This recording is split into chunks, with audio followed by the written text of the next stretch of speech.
لغوی معنی جو ہے اس کا چین کا ہے، اور چین آپ نے دیکھی کہ کڑی سے کڑی، کڑی سے کڑی، کڑی سے کڑی مل جاتی ہے، لیکن یہ غوث اعظم پیران پیر دستگیر قطب ربانی صاحب الاشارات والمعانی کا فیضان ایک کرم ہے کہ یہ سلسلہ غوث اعظم کے پیران کرام سے مقصود یا موصول نہیں ہوا، ذات ہی ایسی آئی کہ سلسلہ غوث اعظم سے مقصود. پھر اس سلسلے کی فروعات ہوئی، اس کی شاخیں ہوئی، اس کی برانچز ہوئی، یہ سلسلہ در سلسلہ چلتا رہا. پھر رضاقی ہوا، پھر وہابی ہوا، یہ سلسلہ پھیلتا رہا، پھولتا رہا، ساری دنیا میں غوث اعظم کا فیضان لٹاتا رہا، اور آپ اس فیضان سے فیضیاب بھی ہوتے رہے. آپ ہو رہے ہیں، آپ کے آباء و اجداد بھی ہوتے رہے. لیکن پھر سلسلے قادریہ کی جس شاخ سے ہمیں واپس سید الابدال سلطان الفقراء سید شاہ عبد اللطیف لاہوری وہ جب آئے ہندوستان میں 400 برس پہلے، تو یہ سلسلے عالیہ قادریہ لطیفیہ ہوا. کیا ہو گیا؟ اب قادریہ کہیں تو لوگ پوچھیں کہ کہاں سے، جنوب سے کہ شمال سے کہ بغداد سے کہ ہما سے، کون سے سادات، کون سے اشراف کا یہ سلسلہ ہے؟ تو تشخص کو، آئیڈینٹی کو برقرار رکھنے کے لیے سلسلے عالیہ قادریہ لطیفیہ ہوا. پھر سرکار لاہوری سے موصول رہا. پھر اس سلسلے میں کم و بیش 150 سال کے بعد، کتنے؟ کم و بیش 100 سوا 100 150 سال کے عرصے میں ایک ذات نے جنم لیا، جس ذات کو ہم سرکار موسیٰ قادری کے نام سے، اور جن کا فیضان کرم، جن کی شان، جن کی شوکت، جن کی عظمت، جن کی رفت، جن کا مقام، جن کی ولایت اور جن کے کرامات بالکل ویسے تھے جیسے ان کے دادا سرکار لاہوری تھے یا پھر سرکار غوث اعظم کے تھے. تو سرکار پیر شاہ محی الدین ثانی بارگاہ مصویہ میں آرام فرمائے. اور میں ذمہ داری سے کہتا ہوں کہ سرکار لاہوری کے تمام شہزادہ گان بڑی شان والے ہیں، لیکن کیا کروں، اپنے جن اس لیے نہیں کہتا کہ سرکار پیر شاہ محی الدین ثانی کو جو سرکار پیران پیر غوث اعظم دستگیر سے نسبت خاصہ تھی، ایسی نسبت اور ایسی مشابہت اور ایسی آئیڈینٹیفیکیشن جسے کہتے ہیں، سملارٹی جسے کہتے ہیں، یہ سرکار پیر شاہ محی الدین ثانی کے علاوہ خانواد لطیفیہ میں کسی کو نہیں ملی. ان کے ہوتے ہوئے ان کے ہوتے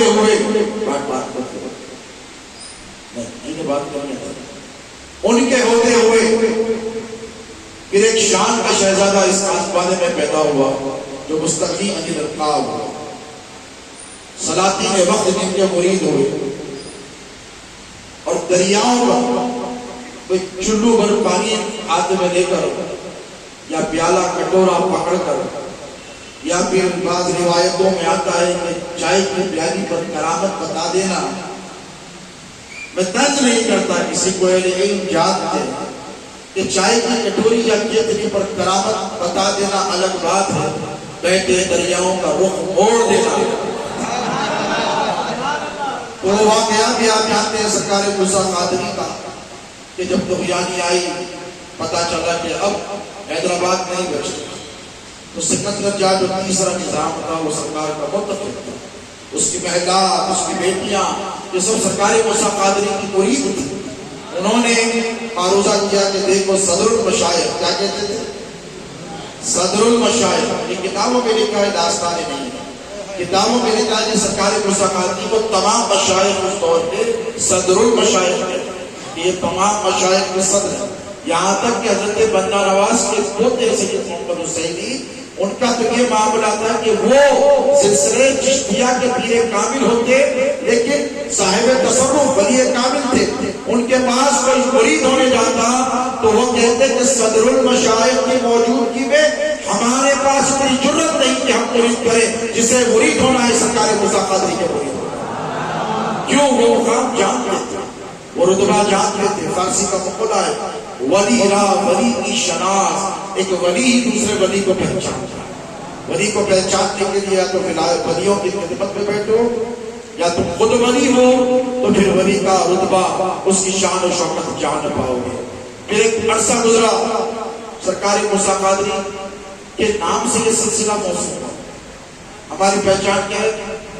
سید آل مصطفیٰ قادری الموسوی، والد بزرگوار شہزاد غوث اعظم سید کاظم پاشا قادری الموسوی، اس کے اوپر سید موسیٰ قادری الموسوی، لطیف محی الدین قادری الموسوی. یہ سلسلہ ہمارے جد اعلیٰ حضرت حسین پاشا قادری الموسوی تک چلا تو سب کے سب موسوی ہوئے. کیوں؟ اس لیے کہ پھر اسی شان کا شہزادہ پیدا ہوا جس کے نام سے ہم نے اپنے سلسلے کو منسوخ کر دیا، موصوف کر دیا. تو کیا پتا چلا کہ سلسلوں میں تواتر کے ساتھ ولی پیدا ہوتے، لیکن بہت بڑی شان والا جو عالمگیر شہرت کا مالک ہے، جس کی پاپولیرٹی زمین پر ہی نہیں آسمانوں پر بھی ہو، جس کے تصرفات زمین والوں پر بھی نہیں آسمان والوں پر بھی ہو، جو تقدیر کا رخ بھارا بدل سکے، جو مردوں کو جلا سکے، جو ٹوٹی ہوئی تقدیروں کو بنا سکے، ایسے ولیوں سے سلسلے کو منسوخ کیا جاتا ہے، موصوف کیا جاتا ہے، تاکہ مریدوں کو پتہ چلے کہ تم جس کے کہلاتے ہو اس کی شان کتنی ہے. پھر 150 سال گزرے، 200 سال تقریباً، پونے 200 سال اس سلسلے میں ایک ٹھہراؤ ہے. اولیاء اختار پیدا ہوتے رہے، لیکن پھر قربان جائے اللہ نے وہ شہزادہ شان والا پیش کیا، وہ عطا کیا جسے ہم شہزادے غوث اعظم حضور خندی بنا کر کے رکھتے ہیں. یہ ہماری خود نصیبی ہے کہ ہم ملک کے دامن اقدس سے وابستہ ہے. میں ذمہ داری سے بھی پر رسول پر کہہ رہا ہوں کہ جو شہادت سرکار موسیٰ قادری کو 200 سال پہلے بنی تھی، اللہ کی طرف سے انعام ہے. یہ شہرتوں کا ملنا یہ اللہ کا انعام ہے، یہ جانب اللہ ہوتی ہے. لوگ محنت مشقت کر کر مشہور نہیں ہوتے. وہ تو عز من تشاء و تذل من تشاء، اللہ جسے چاہے عزت دیتا ہے اور جسے چاہے ذلیل فرما دیتا ہے. تو یہ شہرت جو ہے یہ بھی ایک عزت کا حصہ ہے.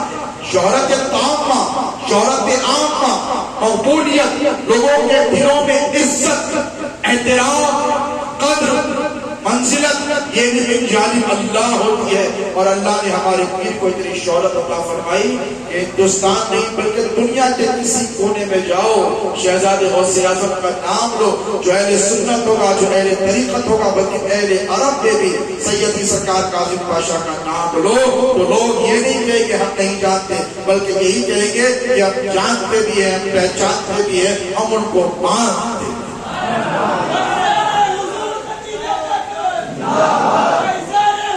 میں نے آج اپنی ابتدائی درس تصوف کو شہزادے غوث اعظم کی ذات کو محبت اور نفس موضوع اور اپنے ٹاپک کا مرکز اس لیے بنایا کیونکہ پیر سے ہو کر ہم پیرانے پیر تک پہنچے. شریعت ہو کہ طریقت ہو کہ حقیقت ہو کہ معرفت ہو، مکاشفہ ہو کہ مجاہدہ ہو، تزکیہ ہو کہ تسمیہ ہو، یہ جتنی ساری باتیں تصوف کے حوالے سے آتی ہیں.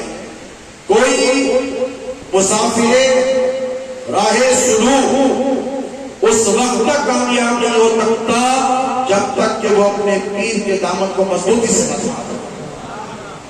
جب تک اپنے پیر کو مضبوطی سے نہ تھام لے وہ طریقت کے میدان میں ادھورا رہتا ہے. تصوف کی وہ دور تک نہیں سونگ سکتا اگر وہ اپنے شیخ کا نہ ہو تو وہ پھر کسی کا نہیں کر سکتا. وَمَن يُضْلِلْ فَلَن تَجِدَ لَهُ وَلِيًّا مُرْشِدًا. اللہ فرماتا ہے کہ اللہ جب کسی کو گمراہ کرنا چاہتا ہے تو نہ اس کا کوئی ولی ہوتا ہے نہ مرشد ہوتا ہے. اور یہ تصوف گمراہوں کے لیے نہیں ہے، یہ متلاشیان راہ حق کے لیے. یہ تصوف کٹاتوں اندھیروں میں بیٹھ کر ہاتھ مارنے والوں کے لیے نہیں ہے. یہ تصوف بستر پر لیٹ کر تصوف کی باتیں کرنے والوں کے لیے نہیں ہے. یہ تصوف صرف کتابی کیڑا بن کر تصوف کی رٹ لگانے والوں کے لیے بھی نہیں ہے. تصوف پریکٹیکلٹی کا نام ہے، تصوف جہد مسلسل کا نام ہے، تصوف مسلسل کوشش کرنے کا نام ہے. تصوف اپنے آپ کو 24/7 ساری زندگی، ساری حیات آخری سانس تک اللہ کے رسول اور اولیاء کاملین کی ان کی رضا کے حوالے کر دینے کا نام ہے. اپنی